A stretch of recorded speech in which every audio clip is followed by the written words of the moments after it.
जी, आज हम बनाने लगे हैं मिक्स सारी चीज़ों से कबाब। तो कबाब के लिए इधर हमने आलू आधा किलो ले लिए। ये हमारे पास है कीमा, जो हमने उस दिन शामी टिक्कियाँ बनाई थी उसका बचा हुआ था।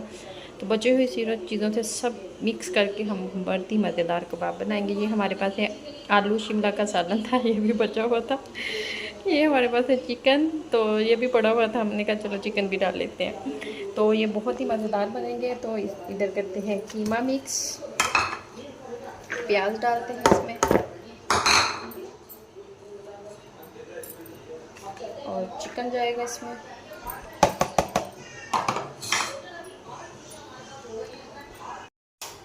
तो शिमला का सालन भी हमने डाल दिया है। ये इसमें दादर मिर्च जाएगी और थोड़ा सा मसाला डालेंगे।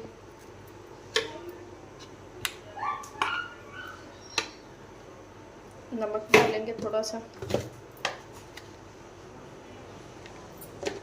मिक्स कर लेते हैं।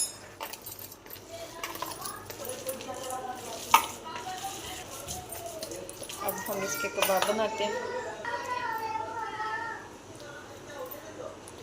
से हमने सारे कबाब रेडी कर लेने हैं, तो रेडी करके फिर आपको दिखाते हैं। तो इस तरह से हमने सारी रेडी कर ली है। तो इसमें अब हम डालेंगे दही, सॉरी इसमें अब ये हमने अंडा लिया है। अंडे को हम अच्छे से फेंट लेंगे। तो अंडे में डीप करके तो फ्राई करेंगे। आप इसके ऊपर ब्रेड क्रम्ब भी लगा सकते हैं। फ़िलहाल हमारे पास ब्रेड क्रम्ब नहीं थे, हमने घर में जो चीज़ें थी उससे जुगाड़ लगाया है।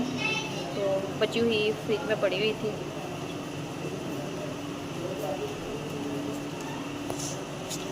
तो इधर हमने फ्राई पैन में ऑयल डाल दिया है। तो ऑयल हमारा गर्म हो चुका है, तो इसमें अब हम डालेंगे एक एक करके।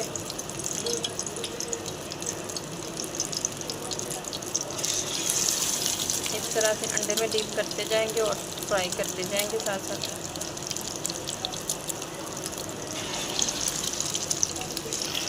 तो इसी तरह से हमने सारे कबाब रेडी कर लेने हैं। तो ये सारा मिक्सचर हमारा पका हुआ है, तो हल्का हल्का इसे दोनों साइडों से फ्राई करेंगे। तो इधर हमारे कबाब बिल्कुल रेडी है। तो साथ में हमारे पास है पुदीने की चटनी। तो आपको अगर हमारी वीडियो अच्छी लग रही हो तो लाइक शेयर और बेल आइकन को भी प्रेस कर दिया करें। सब्सक्राइब करना मत भूला करें। मुझे रखें दुआ में याद मिलती है खूबसूरत सी नेक्स्ट वीडियो के साथ। ओके।